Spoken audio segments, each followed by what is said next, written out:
I want you to just think for a second about the last time you were in one of those, a high-stakes moment, a presentation, maybe a difficult conversation, or even just waiting for a text back. Right. And you feel that sudden internal check that, am I doing this right? Do they like me? Yes. It's like you get yanked out of the present moment. Completely. And you're suddenly teleported into this imagined future where you might be judged or, found wanting. Exactly. And your breath gets shallower. Your mind starts racing. Running all the contingency plans. Yes. And you're not even really in the room anymore. You're scanning faces, tone, even the silence, just desperately searching for a signal. The signal that says you're safe. You are safe. You are approved. Yeah. And that urgency, that frantic search for safety outside of ourselves, I think that really brings us to the core question of this deep dive. Why do we outsource our sense of self-worth? Why does the self feel this need to find its footing in what other people think? And that need you're describing, it's not just a personality quirk. It's a really profound habitual pattern. Okay. What you're experiencing is the mind's attempt to stabilize a sense of I through external validation. It's this deep belief that our identity isn't inherent. It's something that has to be earned or granted by others. So this goes way beyond just wanting to be liked. That's a normal human thing. This is about the bedrock of who we think we are. That's it, exactly. We're talking about clinging to a fixed, solid identity, a mental idea of ourselves that needs constant protection. And confirmation. And confirmation from the outside world. It's an image of self that's both, rigid and incredibly fragile at the same time.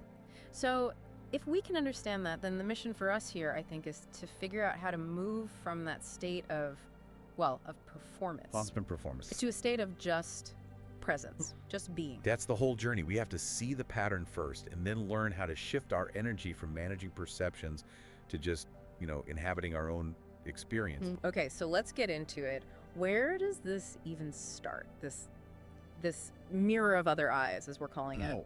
Fundamentally, we're relational beings. It's biological. Right. If you think about it, as a child, that need for attunement, a caregiver's smile, or a frown, it's essential for survival. It's how we first learn to navigate our world. So the impulse itself is healthy. It's necessary. It is. But here's where the subtle trap is laid. As that mental construct we call the ego starts to form, this biological need for connection gets tangled up with the need for confirmation. It shifts from, I need connection to survive, to something more like, I need confirmation that I'm worthy in order to survive. That's such a crucial distinction, because the ego isn't just looking for authenticity, is it? It wants validation for an ideal self. Exactly. The ego doesn't want to be seen as it really is. Imperfect, messy, unsure. Of course not. It wants to be confirmed as the image it's trying to project. Impressive, acceptable, worthy. And the moment we start chasing that confirmation, we stop just showing up. We start performing. And that performance never really ends, does it? Because we internalize the audience. You talk about this invisible audience. That relentless chorus of imagined judges. And this invisible audience is so powerful today. It's not just parents and teachers anymore. Now it's amplified by societal algorithms, by likes, by metrics. It's a constant feedback loop. A perpetual feedback loop of appraisal.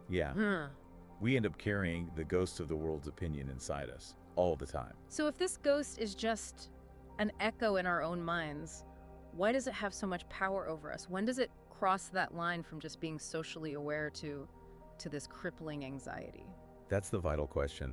And I think the shift happens when we start to deeply identify with the image being reflected back at us. Okay. The metaphor we talked about is the self as a mirror.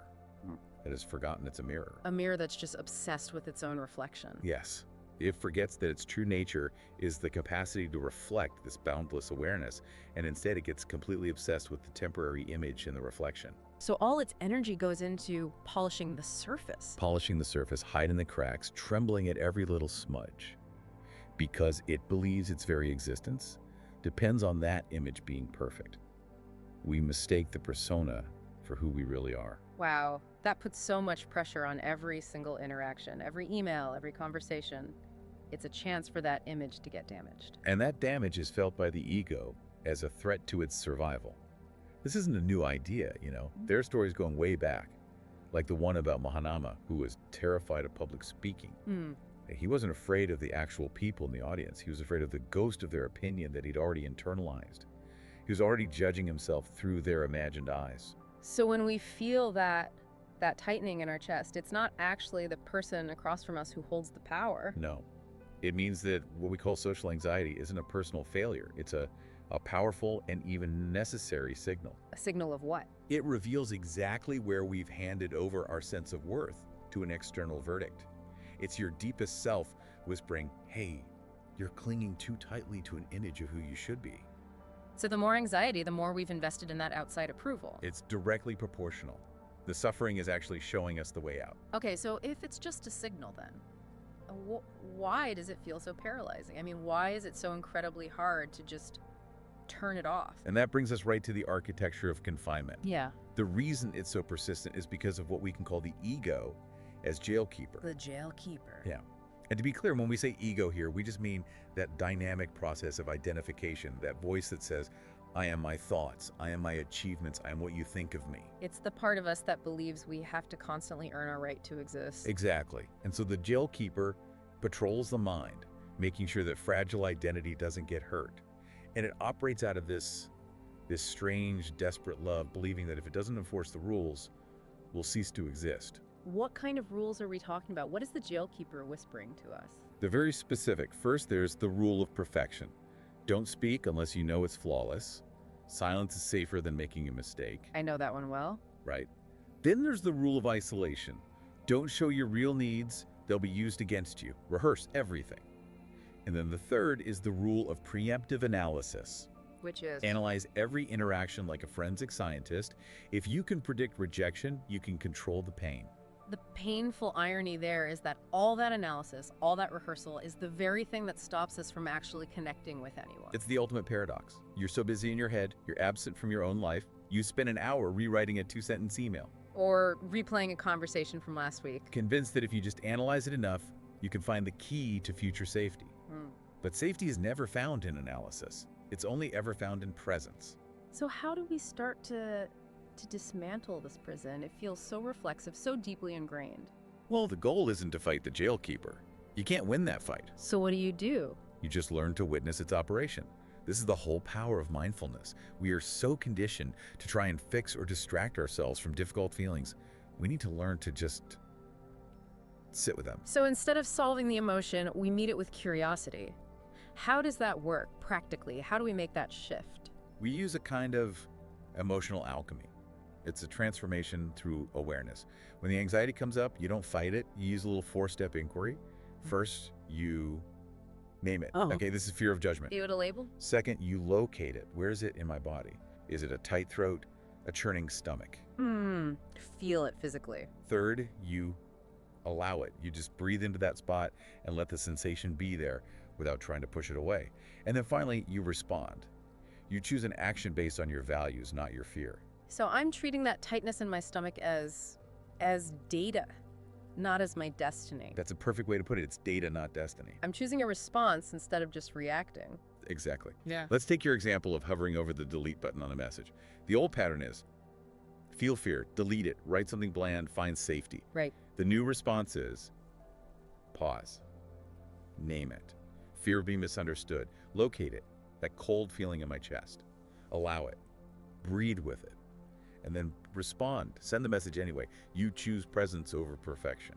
That feels like accepting that discomfort is the price of admission for being authentic. It is. Real connection requires risk.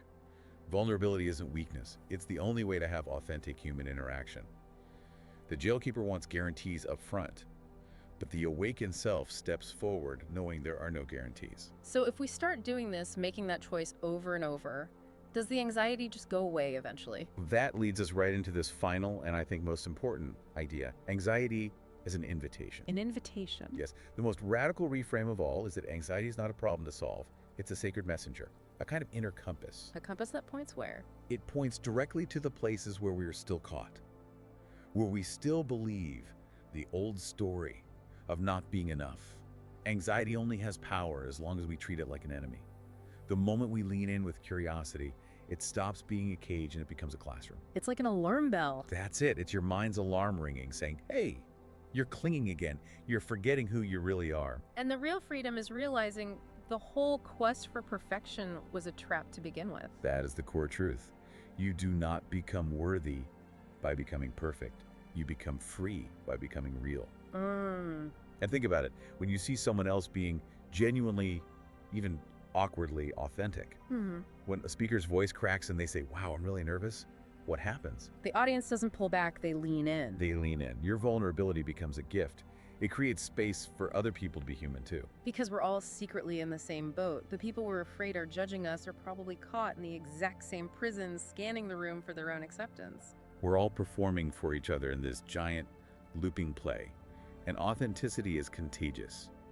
When you stop performing peace and just embody your real presence, even if that presence includes some trembling, you give everyone else permission to do the same. So we have to stop believing that belonging is something we have to earn. You belong already. Your existence isn't conditional. So this path, then, it's not one big moment of bravery. It's a continuous return, a series of small acts. Absolutely. You practice it every time you feel the urge to delete that vulnerable message and you choose to send it. You practice when you stop yourself from editing a weird laugh because you're worried you're too much and you just let it be. And over time, the result isn't a life with no fear, but a life where fear is no longer in the driver's seat. The need for validation doesn't just vanish, but its grip loosens. You start to trust your own inner knowing more than that loud echo of imagined judgment. The healing comes from becoming more present, not more impressive. You discover that your awareness is fundamentally larger than any fear that arises within it. That willingness to just be unfinished and uncertain and even a little tender, that feels like the only real kind of freedom there is. It is the only true freedom. Yeah. And so maybe, as we close, you can carry this thought forward into your next meeting, your next conversation, whatever it is. Okay. What if the very thing you've been running from, that moment of intense fear of being seen, is actually the door to being truly seen? Not as a polished performance, but as a human being. Imperfect, maybe trembling, and radiant in your unedited authenticity. And what if on the other side of that door, there isn't the judgment you fear, but the belonging you actually seek, the choice to listen to that invitation? Well, it's being made right now with your very next breath.